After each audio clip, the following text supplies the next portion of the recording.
मेरे प्यारे दोस्तों, बायोलॉजी पाठशाला में आपका स्वागत है। मैं रितेश कुमार वर्मा आप लोगों को आज लाइफ प्रोसेस का सेकंड लेक्चर बताने जा रहा हूं, जिसमें आप लोग देखेंगे कि हम आप लोगों को कल बताए थे पोषक तत्वों के बारे में, यानी आपको लाइफ प्रोसेस बताए थे। लाइफ प्रोसेस की जो है कौन कौन सी आवश्यकताएं होती हैं, क्यों लाइफ प्रोसेस होता है या क्यों जैविक क्रियाएं होती हैं, तो इन सब चीजों के बारे में हमने आपको कल बताया था। तो आज हम लेकर के आए हैं उसी के आगे। आपका टॉपिक है पोषक पदार्थ एवं उनका वर्गीकरण। पोषक पदार्थ एवं उनका वर्गीकरण। तो जैसा कि आप जानते हैं, पोषक पदार्थ है न्यूट्रिएंट्स और पोषक पदार्थ, जो ये मतलब जो है किसी भी जीव को जीवित रहने के लिए पोषक पदार्थों की आवश्यकता होती है। जो पोषक पदार्थ आपके लिए आवश्यक है या प्लांटों के लिए भी आवश्यक है, यानी जितने भी लिविंग ऑर्गेनिज्म जीवित जीव हैं, सबके लिए पोषक तत्वों की आवश्यकता होती है।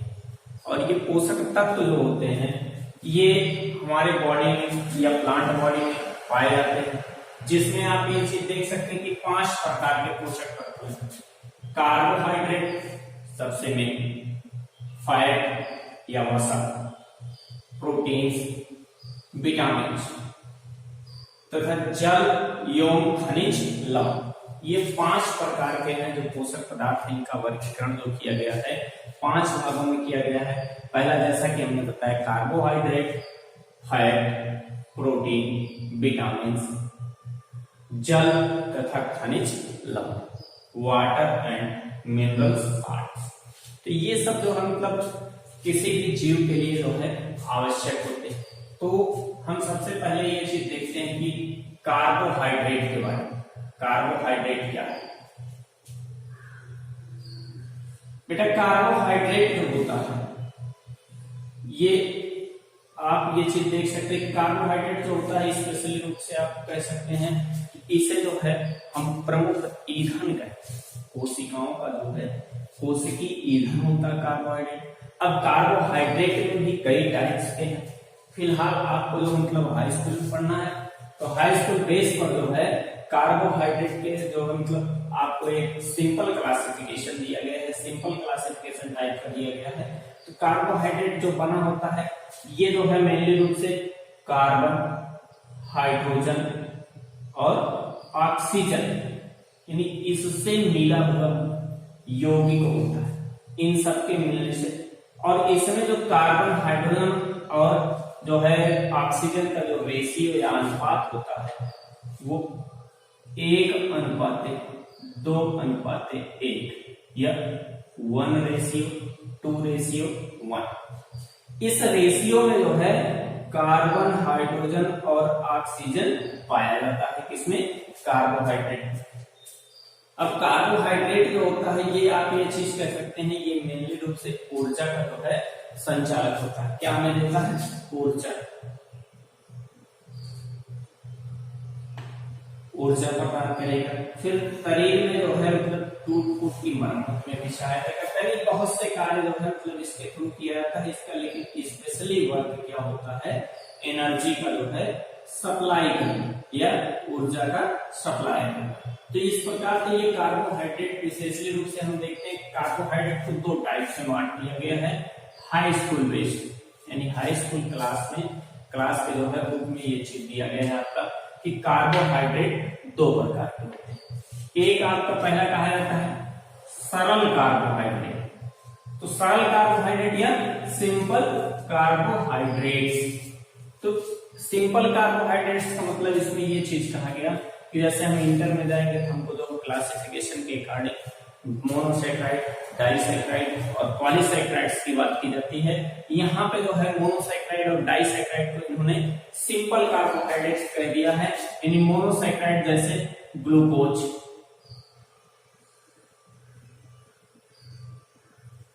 मोनोज, या फिर आपका जो है मोनोसैकेराइड्स के अंतर्गत और भी आप क्या आते हैं गैलेक्टोज, ये सब चीजें फिलहाल। और इसी में जो है सुक्रोज, फ्रक्टोज,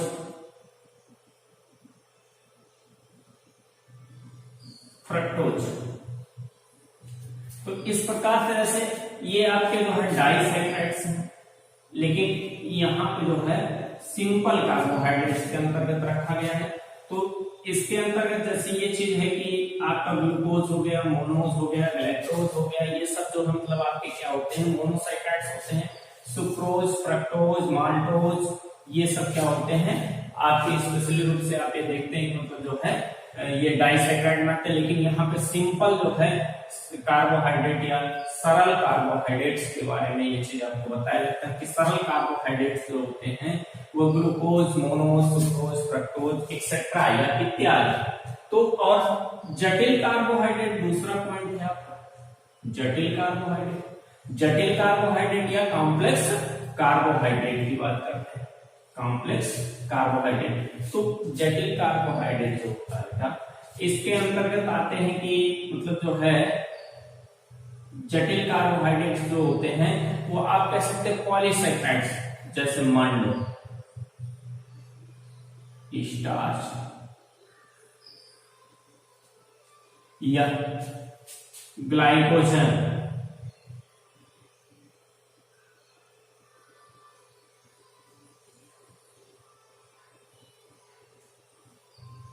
ग्लाइकोजन।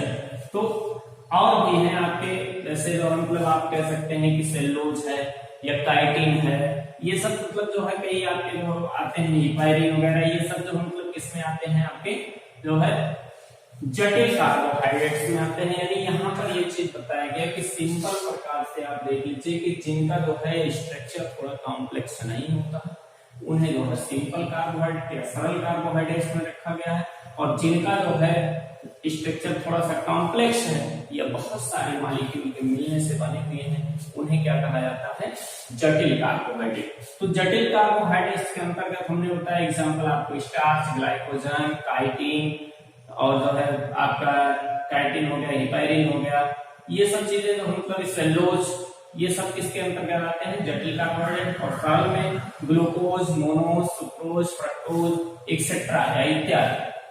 तो ये सब जो मतलब कार्बोहाइड्रेट्स के अंतर्गत आते हैं। जैसे अगर आप फंक्शन की बात करें, कार्य की बात करें, तो सबसे मेन वर्ग इसका जो पहला वर्ग होता है, पहला आप कह सकते हैं कि ये ऊर्जा उत्पादन, ऊर्जा का फॉर्मेशन करेगा यानी ऊर्जा का निर्माण करेगा। अब ऊर्जा का निर्माण किस प्रकार से करता है, ऊर्जा का उत्पादन कैसे करता है, ऊर्जा का उत्पादन जो किया जाता है वो जो है ये कोशिकाओं में यानी ग्लूकोज कोशिकाओं में ऑक्सीजन की उपस्थिति ऑक्सीशोषण करता है, और ऑक्सीशोषण करके यानी ऑक्सीजन आप ये कह सकते हैं कि ग्लूकोज जो है श्वसन प्रक्रिया द्वारा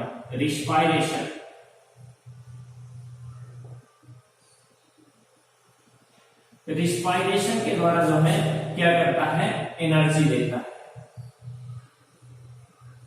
एनर्जी फ्लो करता है। और इस एनर्जी हमारे जो है बॉडी में कंजर्व होती है वो एटीपी के रूप में होती है। अब श्वसन जो है ऑक्सी हो या अनऑक्सी हो ये कोई जो है आवश्यक नहीं, मतलब किसी भी जो है प्रोसेस के थ्रू सिर्फ अंतर इतना है कि अगर ऑक्सीजन के पर्जन से कार्बोहाइड्रेट का दहन होगा या जो है ग्लूकोज का कंबशन होगा, तो उस कंडीशन में एनर्जी जो है पर्जन में जब हो रहा है तो एनर्जी हाईएस्ट होगी, और जब एब्सेंट में ऑक्सीजन पे होगा तो एनर्जी लोएस्ट होगी। फिलहाल प्रोकैरियोट और यूकैरियोट कोशिकाओं की जो बात करते हैं, प्रोकैरियोटिक कोशिकाओं में ऊर्जा जो होती है वो कम मात्रा में निकलती है, यानी वहां पर प्रोकैरियोटिक कोशिकाओं में अनऑक्सी शोषण होता है या एनाएरोबिक रिस्पायरेशन होता है, और जो है इसमें जैसे कहते हैं यूकैरियोट कोशिकाओं में जो है क्या होता है, ऑक्सी या जो है मतलब ऑक्सीजन के प्रेजेंस में जो है क्या होता है, रिस्पायरेशन होता है, तो इससे एनर्जी हाईएस्ट होती है। दूसरा पॉइंट आप कह सकते हैं जैसे कार्बोहाइड्रेट जो होता है ये कोशिका कोशाग्रास्य और ऊतक टिश्यू, इनके फॉर्मेशन में, कोशिकाओं या ऊतकों के निर्माण में, या कोशिकाओं एवं जो है टिश्यू के फॉर्मेशन में। अब इसमें टिश्यू में जैसे आपको जो मतलब कहा जाता है कनेक्टिव टिश्यू के फॉर्मेशन में, ऐसा ही जो ऊतकों के निर्माण में वर्क करता है। और जैसे डीएनए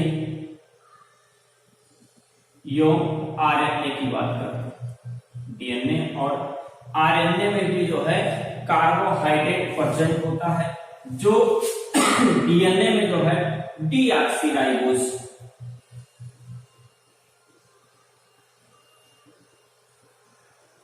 डीऑक्सीराइबोज के रूप में जो है पेंटोज शुगर होता है।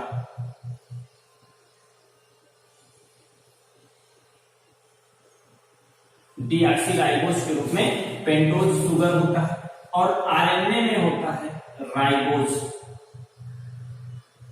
राइबोज, राइबोज शुगर आप कह सकते हैं। ये राइबोज जो है, राइबोज होता है जो ये भी क्या है पेंटोज शुगर ही है। पेंटोज का मतलब होता है पंच कार्बनीय शर्करा, यानी जहां पे कार्बन अमाउंट 5, कार्बन अमाउंट आपका C5H10O5 ये होगा। यानी पेंटोज शुगर जो होते हैं ये जो है कार्बोहाइड्रेट में आप एक प्रकार से कह सकते हैं कार्बोहाइड्रेट में, जैसे या डीएनए में, आरएनए में जो है आरएनए और डीएनए के निर्माण में भी ये यूज होते हैं। दूसरी चीज, ये अतिरिक्त अमाउंट में कार्बोहाइड्रेट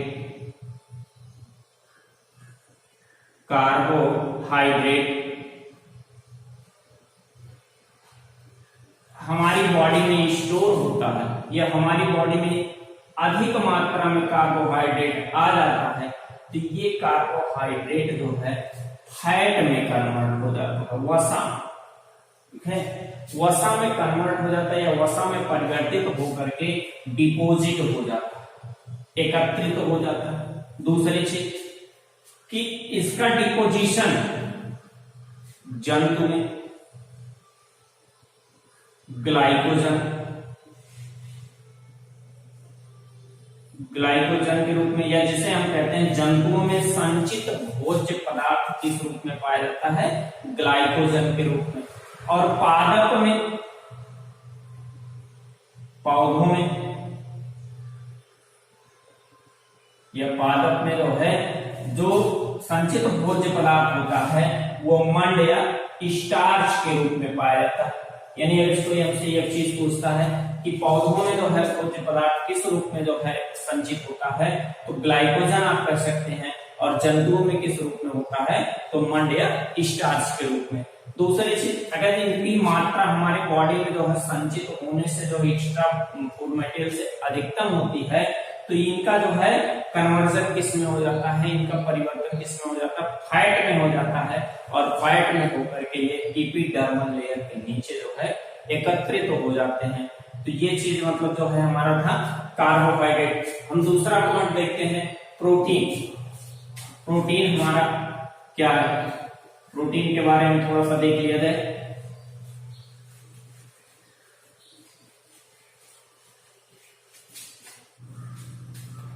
आइए हम अगला टॉपिक देखते हैं अपना, फैट। फैट जो होता है ये जो है हमारे बॉडी में अतिरिक्त भोज्य पदार्थों के रूप में संचित होता है। यानी कहने का मतलब ये है कि जब हम भोजन की मात्रा हमारे जो है शरीर में ऊर्जा से या हमारे उपयोग से अधिक होती है, तो वो जो है भोज्य पदार्थ हमारे शरीर में फैट के रूप में कन्वर्ट हो जाते हैं, या वसा के रूप में कन्वर्ट होकर के परिवर्तित होकर के हमारे शरीर में एकत्रित होते हैं या संग्रहित किए जाते हैं। ये हमारे शरीर में जितनी मात्रा में वसा होगी, ठीक है, हमारे बॉडी में जितनी मात्रा में वसा होती है, तो वो वसा जो है हमारे बॉडी के जो है ताप को, टेम्परेचर को मेंटेन करता है। यानी जो है मानव जो होता है ये समतापी होता है या वार्म ब्लडेड होते हैं, तो वार्म ब्लडेड होने के कारण क्या होता है कि हमारे बॉडी का जो टेम्परेचर होता है वो 37 डिग्री सेंटीग्रेड एक्यूरेट या 37 डिग्री सेंटीग्रेड फिक्स है। तो इस ताप को जो है बरकरार बनाए रखने में और कौन सहायक होता है? फायर होता है। इसका निर्माण जो होता है ये कार्बन, हाइड्रोजन और ऑक्सीजन से होता है, लेकिन ये कार्बन, हाइड्रोजन और ऑक्सीजन का अनसैचुरेटेड या असंतृप्त यौगिक होता है। असंतृप्त यौगिक यानी कहने का मतलब कि कार्बन की वैलेंसी पूरी नहीं होती। और इसमें जो है अपेक्षाकृत कार्बोहाइड्रेट की अपेक्षा यदि हम बात करें, यदि कार्बोहाइड्रेट से हम इसकी तुलना करें तो कार्बोहाइड्रेट की अपेक्षा इसमें ऑक्सीजन की जो मात्रा होती है वो कम होती है। कार्बोहाइड्रेट की अपेक्षा जो है ऑक्सीजन की मात्रा क्या होती है? कम होती है। दूसरी चीज अगला, यदि हम जो मतलब इसमें कुछ उदाहरण के रूप में देखें, animal fat, animal fat, animal fat में हमारा जो है क्या होता है कि जैसे हमें जो है मतलब मवेशियों से मक्खन प्राप्त होता है, पनीर प्राप्त होता है, दूध प्राप्त होता है, घी प्राप्त होता है। ये सब हमारे क्या है, बहुत ही हाईली जो है क्या होते हैं, सोर्स ऑफ जो है फैट होते हैं या फैट के स्रोत होते हैं। यानी जंतु वसा जो हमें मिलती है, एनिमल फैट जो मिलता है हमें मक्खन से मिलता है, पनीर से मिलता है, दूध से, घी से। तब पादप वसा या प्लांट फैट जो होते हैं,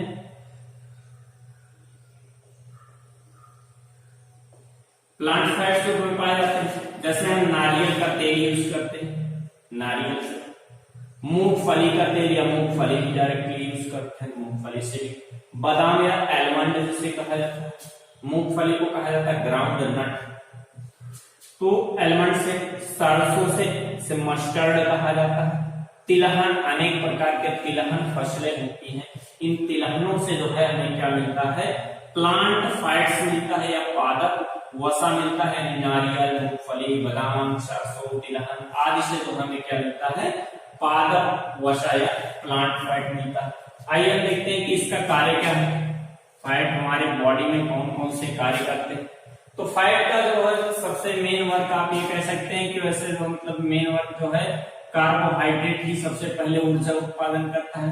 यदि कार्बोहाइड्रेट अनुपस्थित हो या कार्बोहाइड्रेट की कमी हो जाए तो उस कंडीशन में फैट या जो मतलब हमारा वसा ऊर्जा उत्पादन करता है। यानी ये जो है पहले कार्बोहाइड्रेट का फॉर्मेशन है इस प्रकार से, जैसे एक होता है, इसे कहा जाता है बीटा ऑक्सीडेशन, तो इसके थ्रू जो है ये क्या करता है, ऊर्जा का उत्पादन करता है। अभी जैसा कि हमने बताया कि ये टेम्परेचर नियंत्रण या ताप, ये टेम्परेचर का जो है बैलेंसिंग या जो मतलब आप ये कह सकते हैं टेम्परेचर को जो है कंट्रोल करने का वर्क करता है, या कंट्रोलर होता है, या ताप का नियंत्रण हमारे बॉडी के लिए करता है। और फिर जो है मतलब संचित भोज्य पदार्थ की बात की जाती है। अभी हमने कार्बोहाइड्रेट में आपको बताया था कि जो है एनिमल में संचित भोज्य पदार्थ जो होता है वो ग्लाइकोजन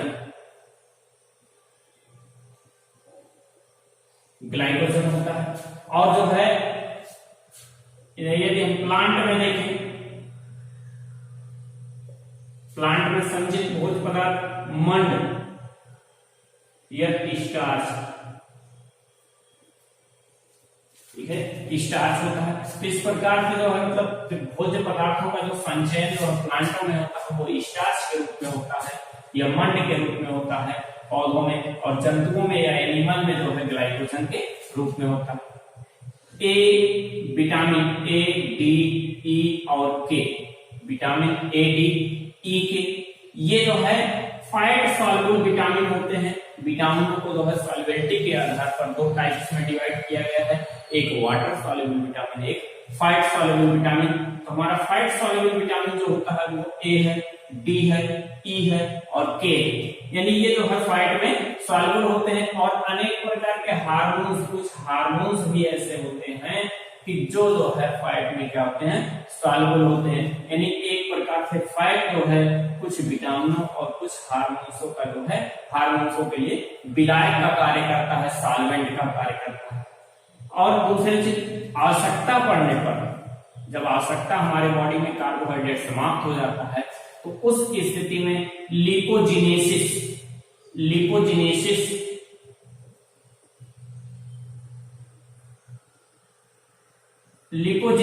प्रोसेस के थ्रू जो है कार्बोहाइड्रेट का निर्माण होता है। कार्बोहाइड्रेट